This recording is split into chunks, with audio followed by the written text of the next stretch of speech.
Welcome to the podcast of School Beyond Limitations. In this podcast, you will learn how to guide your child through their school life with intention to help them find their unique essence that will allow your daughter, your son to live a fulfilled and meaningful life. Hello, Martina. Hi, Gary. Good to see you. You too. We're going to be talking today about School Beyond Limitations and why it's a good option for families in the Americas. I live in Oregon. Martina is in Europe, in Zurich. And we're 2 years now, I guess, 2 years or so into our relationship working together. Me as a facilitator, Martina as the founder and head of the school. And we'd like this interview to shed some light on why SBL is a good fit for families looking for a different school for their children. And so it'll be just an informal conversation that we hope helps introduce our school and give you some things to think about as you're making this very important choice for your learners. So School Beyond Limitations is an online school that meets face-to-face 3 times a year.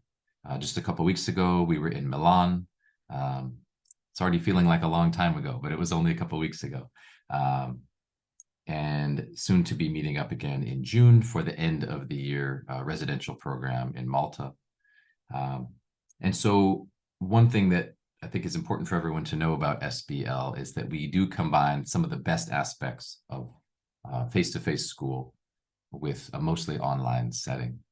And so just to give people a sense of who we serve, Martina, could you talk about the kinds of students that SBL works best for and that the school was really designed to serve? Yes, thank you, Gary. I think we really serve best those students who don't like to be in this kind of traditional system with many students in a classroom context, who want to pursue their own interests in the first place, their own talents, who really are not limited, so to speak, to a curriculum, and who would like to just, in a self-directed way to move forward in a very personalized, on a personalized trajectory. And it's certainly also for students who love having, their space, not needing to rush to school all the time, and also start school at the little later stage, because when we talk to our students when they start having their admission process with us, then we hear always these kind of stories. Well, I have to get up at 6 and I have to get the bus and so forth, and it's so stressful. And then we need to study for all those tests. Sometimes we have tests and assessments 3, 4 during the week, and this is what we do not do. So we don't stress them. First and foremost, there is only 3 hours of school per day, plus the personal coaching personal mentoring once per week, and a few other activities that we offer. But other than that, the students are left free to inquire and to learn outside of school context and bring it back. So I think it's also for students who really love creating their own knowledge and sharing their knowledge with one another, so that they see that what they learn and they bring to the table is relevant for everyone. And it's not what is written just in the books or in the, in the syllabus of any of our curricula. And I think an additional point would also be those students who would like, especially from traveling parents or expats, who move around quite regularly, to give those students continuity, because we take our students by their hands. They can start at School Beyond Limitations at the age of 4-ish and can finish, whenever they are ready to finish, because some of our students, they move on to university. Some of our students start their own companies. Some of our students are writers. So I guess these are the main clients, so to say, so to speak. Yeah. Yeah, What do you think, Gary? yeah, I'm thinking about my own students who they came into the school year back in August with strong interests in certain topics, skills, preferences, some more than others, but these are students who don't need to be told what to learn. They know what interests them. They have an idea of what they'll need when they're older. But most of them are driven by their interests right now. What am I curious about? What do I want to get better at? What have I heard of that makes me say, I want to know more?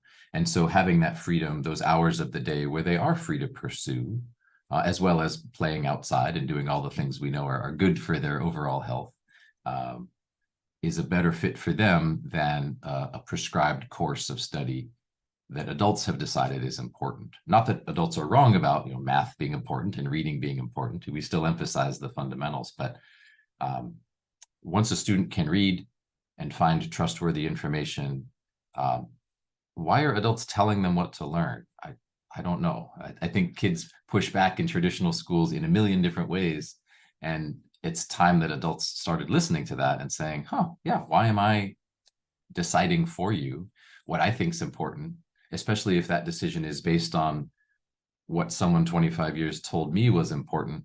We get stuck in a lot of old ways of thinking. I've worked in traditional schools for a long time, so I'm speaking from experience here, but relieved and freed really by my 2 years so far at SBL to be able to think differently and see the benefits of students being told what you care about matters. What interests you is what you should pursue, and then share with us and tell us how you know that and why do you trust the sources you found, and really promoting an embrace of one's own curiosity, and not just saying, oh, well, you can do that project on the side later when we have time, when we're finished with the important stuff. No, what you're curious about is the important stuff. I'm thinking about a couple other things that what you said sort of brought to mind for me. This attention to the whole child, the whole person. And for me, that's been a very refreshing change since I've joined SBL, is instead of sort of racing around to find a little extra time, after work hours or when the real work is finished of teaching, to care for people as people, that's built in to what I do. So I'm their facilitator. I help their learning happen.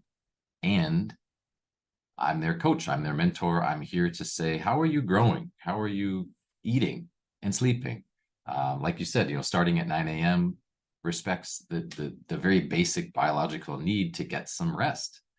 Some kids would say 9 is still a little too early, but they make it work without having to do the commute and everything. It's a huge difference between needing to be on a bus to start at 7:45 versus needing to be awake and presentable and well fed by 9 a.m. So I'm looking at SBL compared to other schools. Parents have options, and for me, I can think of several things that make SBL different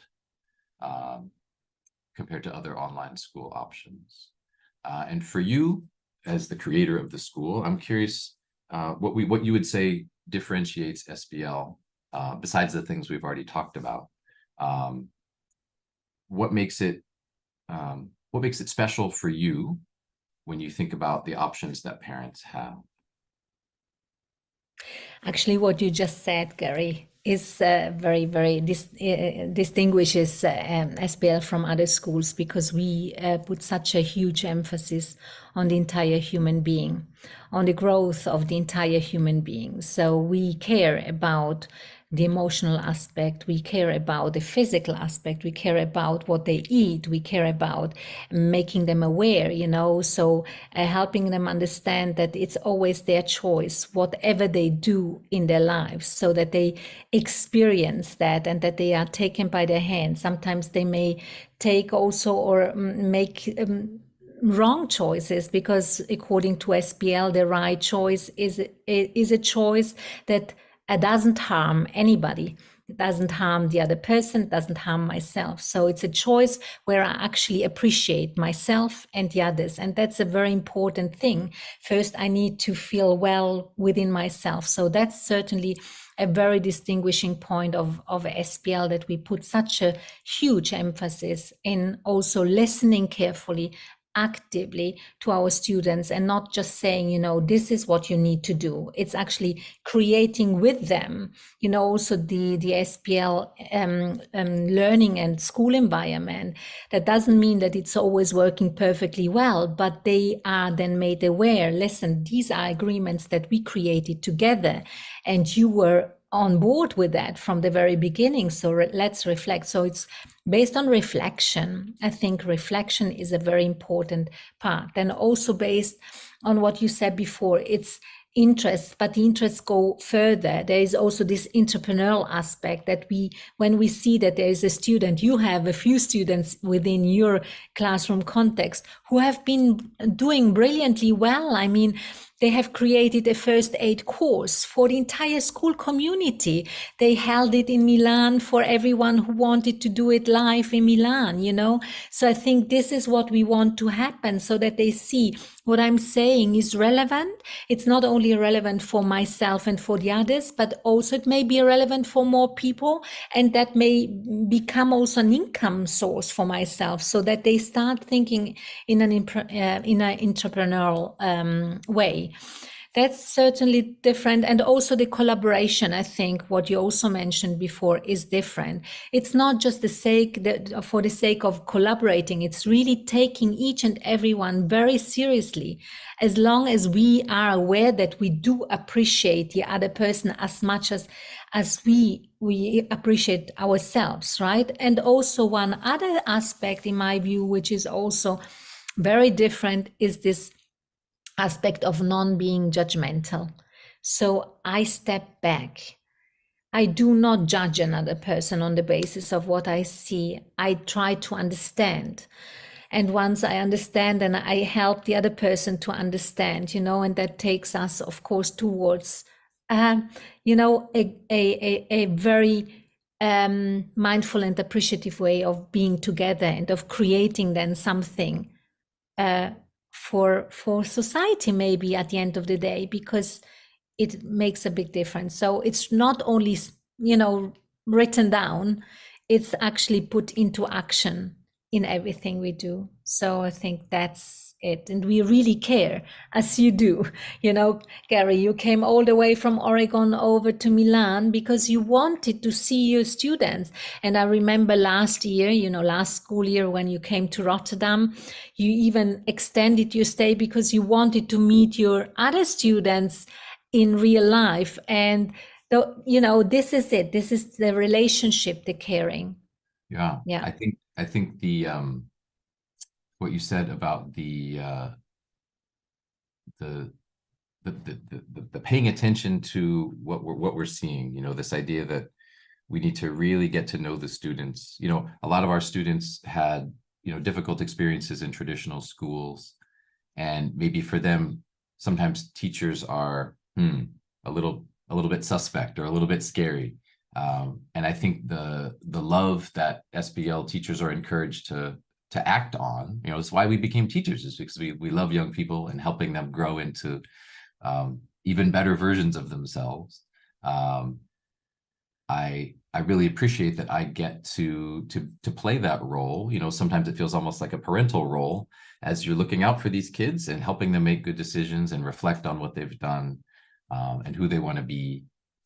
It really is. It's the parts of teaching that always nourished me the most, and I'm actually allowed to do them. I'm encouraged to do them. They are a huge part of my job. They're not this thing, like I said earlier, that I have to race around and try to do on the side or extra, because I'm just so swamped with 150 students in a traditional kind of setting. And so, yeah, having those residentials to nourish those relationships face to face, and then we go back online and we can take advantage of all of that together time. Even though really it's only 3 weeks of the year, it really plays an outsized role.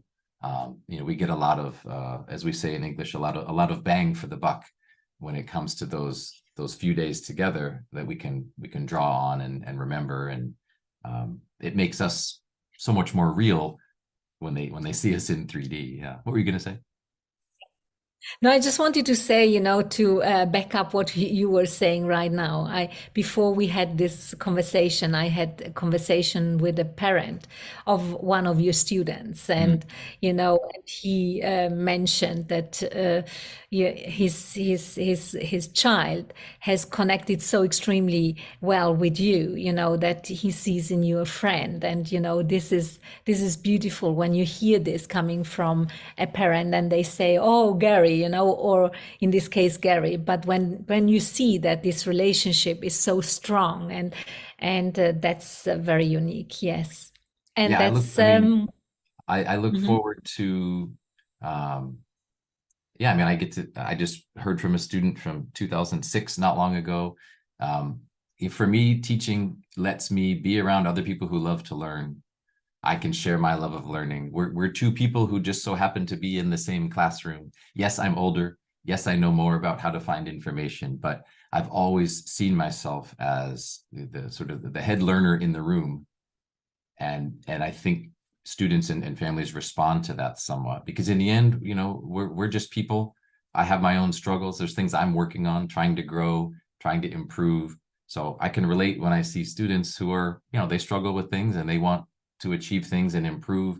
So I really do feel like there's a kind of leveling that happens. Obviously, I'm not their friend, but I'm a friendly person. I don't need 12-year-old friends. I'm 49, but that kind of that warmth that comes before everything else, rather than a more of a transactional relationship where, well, I need you to do this assignment because you need to get this credit, that kind of old traditional mentality that really ends up sort of poisoning the relationship. Two people end up functioning more like two parts in a machine, and not really two living beings who are curious and making their way through life together. So I feel like I've come alive in a lot of ways after almost 20 years of teaching in other schools that use the more traditional kinds of methods. So I'm really excited. We could probably talk all day, but we should probably wrap it up here.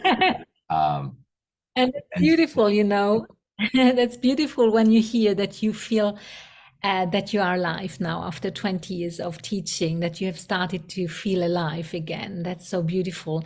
And just to get back to the fact that you said, I don't need 12 years old friends.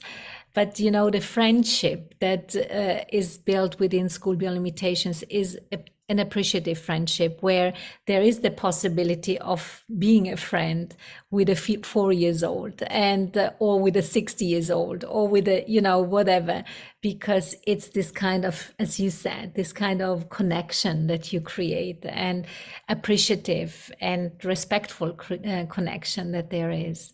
Yeah. Yeah. So again, thank you for starting the school, for trusting me to live the mission all the time. And I love hearing that, yeah, that parents are responding well, and that they see their kids really being well cared for, because that to me is, I mean, that's it. That's the most important thing. If people want more information about SBL, school-beyond-limitations.com, and we'll put a link with this video so you can click on that. We'd love to see some families in North America reaching out as we begin to expand the school. I'll be one of the teachers. And in South America as well. And in South America as well. North and South, and we'll make the time zones work. We're excited for the growth and to have a new option available for families in the Americas that are looking for a different place for their student. So please do get in touch if you want more information. And yeah, Martina and I, or others will be happy to answer your questions. Thanks for your time, Martina. Thank you, Gary. At School Beyond Limitations, we support our students find their unique essence. Feel free to share the content of this podcast with other parents. We are here to show that your children can, indeed, bring their unique essence into life. So, reach out to us if you think that this is what you'd like your daughter, your son to experience, or apply through our website. Also, leave your comments. your questions or your review about the podcast. Share it with others. And as you know, sharing is caring.